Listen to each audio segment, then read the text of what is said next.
The moons of Vashtar-9 hung like cracked lanterns above the desert plateau, their pale light bleeding into the ancient ruins. The temple of Ur, once worshipped by millions, now belonged to dust, sandstorms, and a single human janitor named Ryland Ked. He wasn't a scholar, nor a soldier, nor one of the explorers who dreamed of rediscovering alien glory. He was just the guy paid to clean whatever the archaeologists left behind. Tonight, the temple was silent. Too silent. Ryland dragged the mop across the obsidian floor, each stroke echoing into the hollow chamber. His boots left faint squeaks behind him. Everything about the place felt wrong. The air was too still, too heavy, as if holding its breath. He muttered to himself, "Why does every ancient alien ruin smell like old socks and doom?" The archaeologists had long left for the night, satisfied with their laser scans and failed attempts to activate the dormant relic in the center of the hall. It was a monolithic slab black as night, etched with symbols that pulsed only once every 100 years. Ryland had been the first human to ever touch it. Not on purpose, he had slipped and grabbed the stone to catch himself. That was when he heard it. Heartbeat. Slow, massive, ancient dot. At first he thought it was his imagination. After all, humans weren't meant to be alone in temples built by starfaring civilizations 10,000 years older than Earth. But the sound grew louder. Thum, thum. Ryland froze. His mop clattered to the floor. The monolith trembled. Cracks of gold light spread across its smooth surface like veins awakening from eons of sleep. Symbols ignited.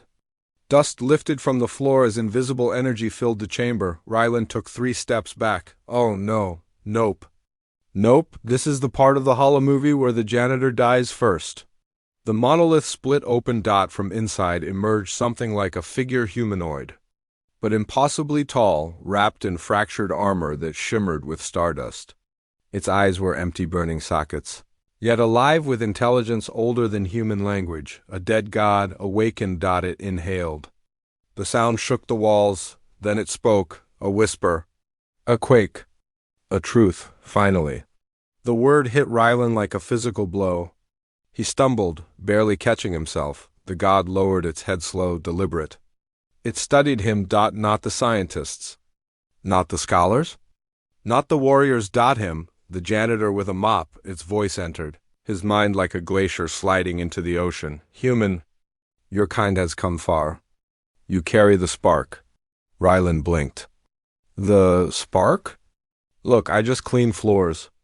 I don't even carry a real degree. I don't think you woke up for me. The god's armor cracked further, revealing shifting galaxies pulsing beneath. It stepped toward him.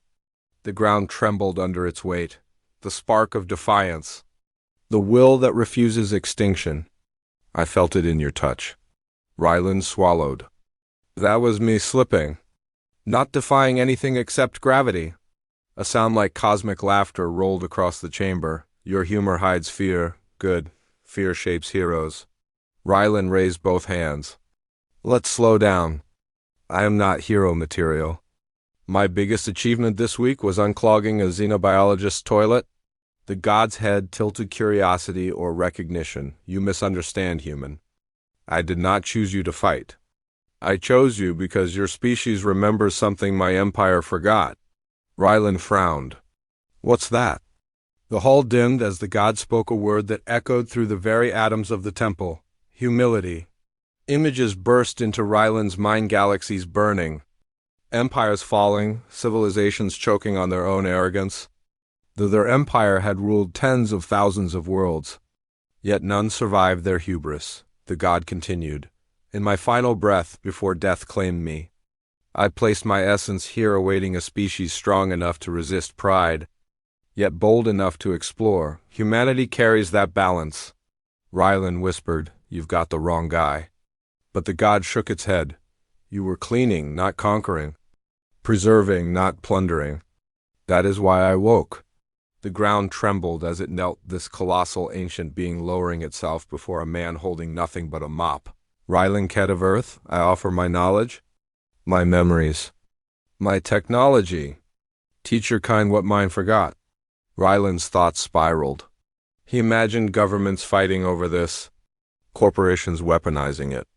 Armies tearing each other apart for a fraction of this god's power. He dropped to one knee, heart pounding. That's why you chose me. You needed someone who doesn't crave power. The god nodded once. Will you accept my legacy? Ryland exhaled slowly. No. The god's flames flickered. Ryland stood, gripping the mop like a staff. But I will help you choose someone who can handle it. Someone better. The god's gaze deepened, ancient respect awakening, humanity, forever unpredictable. It reached out a hand the size of a small shuttle. A sphere of compressed starlight formed in its palm. It hovered toward Ryland, gentle as a falling tear, a fragment only. A seed of my memory. Carry it to one worthy. Ryland accepted it. The light sank into his chest, warm, not painful, like the universe whispering a secret only he could hear. When he looked up, the god was fading, its purpose fulfilled, its form dissolving into cosmic dust. Guard the spark. Human, do not let your kind repeat our sins. And with that, the dead god was gone, the temple lights dimmed, the heartbeat ceased. Ryland stood alone again, just a janitor, just a man, but now carrying the memory of a civilization older than stars. He picked up his mop, stared at the glowing imprint on the floor where the god had knelt. Then he smirked. Wait till the archaeologists hear about this.